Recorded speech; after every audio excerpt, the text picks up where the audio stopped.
Alhamdulillah wa ba'd. Tumtenda Allah subhanahu wa ta'ala. Tumusaba Allah sokusasira ebyengira n'emirembe ku nabbi waffe Muhammadin sallallahu alayhi wa sallam. Seri yaffe ey'okubiri leero tujja kulaba ku bantu abakkirizibwa okubeera nga balya mu mwezi gwa Ramadan. Tulina abantu abalalikibwako okusiiba, era mu bo muli asooka ddala nti ye Musiraamu. Mubeeramu abantu Allah be yabeera nga akkiriza okubeera nga balya, nga bakkirizibwa okubeera nga balya mu mwezi gwa Ramadani. Era abantu abo benjagadde tubeere nga tujjukanyako olunaku lwaleero luno mu khutuba oba mu kantu kano akatono ennyo, mu ka audio vidiyo entono ennyo eno.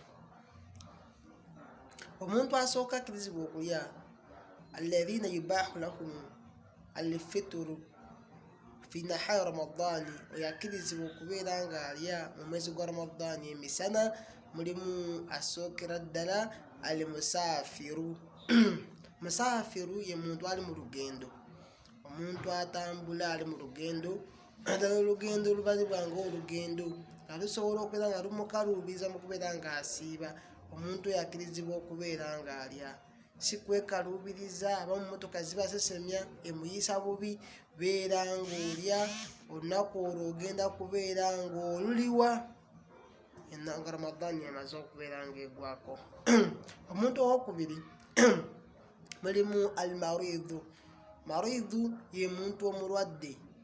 Omuntu omulwadde tasiiba, yenna alina obulwadde nga bw'amaanyi nga alusaazi. Waliwo obulwadde nga buwona, alwaddemuuko senyiga naye nga w'amaanyi kalina okumira amakerenda, alwaddemuuko oba musujja oba obulwadde bwonna typhoid biki, naye nga bumukako okubeera nga alina okumira eddagala. Omuntu oyo alina okubeera nga asiibuluka, takkirizibwa kubeera nga asiiba. Omuntu owokusatu tulina al hamiru. Hamiru ye mukyala ali olubuto. Omukyala nga ali lubuto akkirizibwa okubeera nga alya mu mwezi gwa Ramadani. Era waba amaze okuzaala nga amaliriza okuzaala asobola okubeera nga aliwo ennaku ezo. Omuntu oyo okkirizibwa okubeera ng'olya, naye kirungi n'obeera ng'ofunayo gw'osiibulula mu mwezi guno gwa Ramadani, n'ofuna ku mpeera ezo. Then omuntu owokuna kabiru sinni, omuntu omukadde mu myaka ng'akuliridde mu myaka, ng'olw'emyaka ye gy'alina tasobola kubeera ng'awanga okumalako okusiiba. Omuntu oyo naye akkirizibwa okubeera ng'alya, oyo omukadde. Ate ye taliwa olw'okuba nti tasuubira kuwona. Obukadde si bulwadde, naye asuubira okubeera ng'awona. Oyo akkirizibwa kubeera ng'alya, wabula asiibulule, afunayo omuntu gw'asiibulula buli lunaku buli lunaku buli lunaku, kuba oyo tasuubira kubeera ng'awona. Oyo omukadde mu myaka n'amashaka akaluubirizibwa singa aba agezezzaako okusiiba, oyo naye tasiiba. Then omuntu owokulala ye muntu gwe tuyita al murdi'u. Murdi'u ye mukyala ayonsa. Omukyala ayonsa takkirizibwa kubeera ng'asiiba.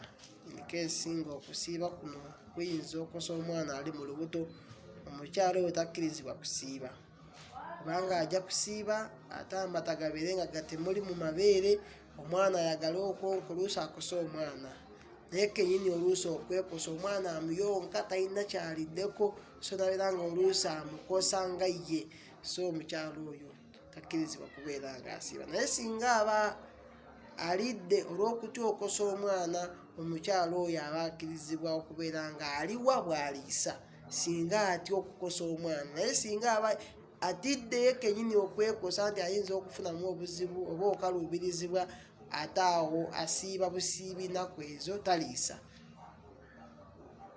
Omuntu gwe ngenda okubeera nga sembyayo ye muntu akkirizibwa okulya olunaku lumu lwasiramuse, ye Omusiraamu omupya. Omusiraamu omupya aba asiramuse, olunaku olwasiramuseeko talusiiba, taluliwa, wabula wasiramukidde tula shahada bw'ati taddamu kulya. Ate olunaku olwo tagenda kululiwa so abaliddewo kali akaseera wasiramukidde bwati abataddamu okwemba kukakulya. Barakallahu fikum. Assalamu alaikum warahmatullahi wabarakatuh.